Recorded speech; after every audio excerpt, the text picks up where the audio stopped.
మీరు కూడా ice cream లవరా? అయితే ఈ స్టోరీ మీకోసమే. తమిళనాడులో ప్రతి hot summer evening Mary's ice cream truck వచ్చింది. ఆ ట్రక్ ఎంత టెంప్టింగ్గా ఉండిద్దంటే అది వచ్చిన ఒక 2 మినిట్స్కే పిల్లలందరూ ఆ ట్రక్ని చుట్టుముట్టేస్తారు. ఎందుకంటే ఫ్రీగా ఇస్తున్నారు కాబట్టి. కానీ వాళ్ళ పేరెంట్స్ వాళ్ళని లోపలికి తీసుకొచ్చి తిట్టేస్తారు తీసుకోకని. ఇలా ఉండగా ఇమ్లీ అనే ఒక అమ్మాయి తమిళనాడుకి కొత్తగా వచ్చింది. ఇమ్లీకి ఈ విషయాలేమీ తెలీదు. ఒకసారి తను వాళ్ళ ఫ్రెండ్స్ ఆడుకుంటున్నప్పుడు ఆ బెల్ విని ఇమ్లీ పరిగెత్తింది. వాళ్ళ ఫ్రెండ్స్ ఎంత వద్దునా తను వినకుండా వెళ్ళిపోయింది. ఇమ్లీ ఏమీ ఆలోచించకుండా ఐస్ క్రీమ్ ఒకటి తీసుకొని తినేసింది.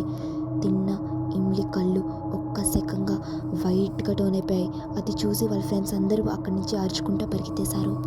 ఇంకా కాసేపట్లోనే ఇమ్లీ దారుణంగా మెల్ట్ అయిపోయి చనిపోయింది. వీళ్ళ ఫ్రెండ్స్ ఇక్కడికి వెళ్ళిపోయి వాళ్ళ ఇంటి తలుపులు గట్టిగా వేసుకొని లోపలికి వెళ్ళిపోయారు. ఇంకా నెక్స్ట్ డే నుంచి ప్రజలంతా దాని గురించి ఏం మాట్లాడుకుంటున్నారంటే ఆ మేరీ యాక్చువల్గా ఒక సైకో కిల్లర్ అని, తను దాంట్లో ఏదో ఇంగ్రీడియంట్స్ కలుపుతుంది, అది తిన్న వాళ్ళందరూ మెల్ట్ అయిపోయి చచ్చిపోతున్నారని మాట్లాడుకుంటున్నారు. ఇలా జరిగిన కొన్ని రోజుల వరకు ఆ ట్రక్ ఎక్కడ కనపడలేదు. కానీ కొంతమంది ఏమంటున్నారంటే ఎప్పుడైనా హాట్ సమ్మర్ ఈవినింగ్ వచ్చిందంటే మళ్ళీ ఆ ట్రక్ వచ్చిద్దని, పిల్లలకి ఐస్ క్రీమ్ అమ్మిద్దని అంటున్నారు.